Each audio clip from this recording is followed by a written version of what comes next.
Today, we're going to dive into the brutal mechanics of survival through a story that is, honestly, one of the most powerful things ever written about the Gulag. It's by an author named Varlam Shalamov, and it asks this terrifying question: what happens when you push a person beyond every single limit you can imagine? Just imagine this for a second. You've just finished the most grueling, back-breaking physical labor of your entire life. You are absolutely exhausted, literally about to collapse from hunger. You go to the person you did the work for, expecting to get paid, at the very least, a bowl of hot soup. And he just looks you right in the eye and says that. Believe it or not, that line isn't some piece of absurdist fiction.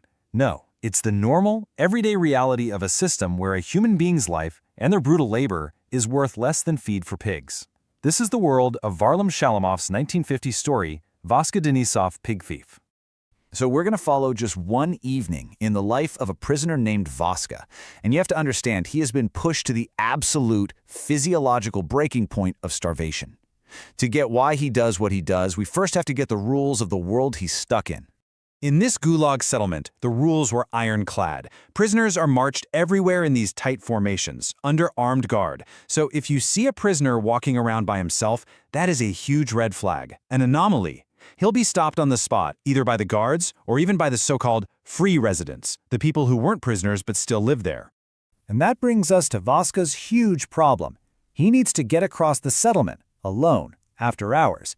But to do that without getting arrested, he needs a perfect, bulletproof excuse to even exist out there in the open. So how in the world do you pull that off? How do you become invisible in a place that's designed to watch your every single move?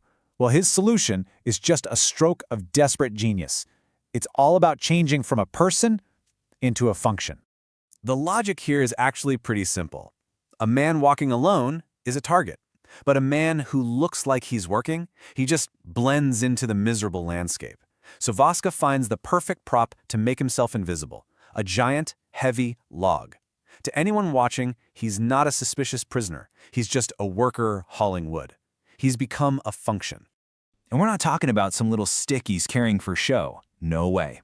Shalamov describes it as this massive, heavy log, like a large frozen fish. Vaska even had the foresight to hide it in a snowbank the day before. For a starving man, carrying this thing is absolute torture. But that log is his passport. It's his invisibility cloak. And you know what? It works. His camouflage gets him where he needs to go. The home of a free resident, a guy named Petrovich. Now Vaska isn't there to steal anything. He's there to make a deal. He wants to trade his labor, hauling this huge log, for just a little bit of food. And this is where we get to the twisted, perverse economy of this whole story. Vaska is so weak he feels sick to his stomach. But Petrovich says the deal's only on if Vaska helps him saw, chop, and stack the frozen wood.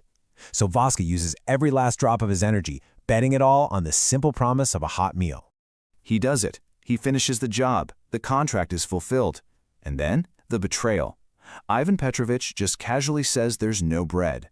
And the soup Vaska just risks everything for, was apparently better for the pigs. And then, for the final, crushing insult, Petrovich shoves a crumpled 3-ruble bill into his hand, even admitting, with a sneer, that it's not even enough to buy the cheapest tobacco. That's it. That's the official price tag on Vaska's life-or-death struggle, a completely useless piece of paper. Okay, this is the moment. This is the pivot point of the whole story. The system didn't just fail Vaska, it actively mocked him. It told him, straight to his face, that in its hierarchy he ranks lower than farm animals. And that betrayal, it pushes him past every social rule he's ever known. His reaction, though? It's not some big explosion. It's quiet, it's methodical, and it's so much more powerful. He just walks outside, takes out that green banknote, and without saying a word, rips it into tiny little shreds, letting the wind blow away the colorful trash. So why do this? Because when you are in a state of total biological collapse, all the symbols of civilization, like money, become completely meaningless. The system broke its contract. For a dying man, a piece of paper that can't get you food isn't just worthless, it's an insult. Tearing it up is his final rejection of that entire system and its rules. And in that single act, everything changes. The man who tried to play by the rules, he's gone. Hope is gone. Now his brain, starved of all nutrition, just flips a switch. It shuts down all the higher functions and hands control over to the most ancient, most primal instinct we have. Get food, right now, by any means necessary. So now he's running on pure instinct. He's not making clever plans anymore. He just wanders into a building, smashes his way into a storeroom, and finds frozen pig carcasses. He's so weak he can't even bite off a piece. But then he spots a small frozen piglet, snatches it, and as he's discovered, he just runs. And where does he run? He runs to the only place his body knows, his workplace, the office for vitamin expeditions. Now, we have to pause here, because this place is just grotesquely absurd. This is where the state forced starving prisoners to go out and collect pine needles.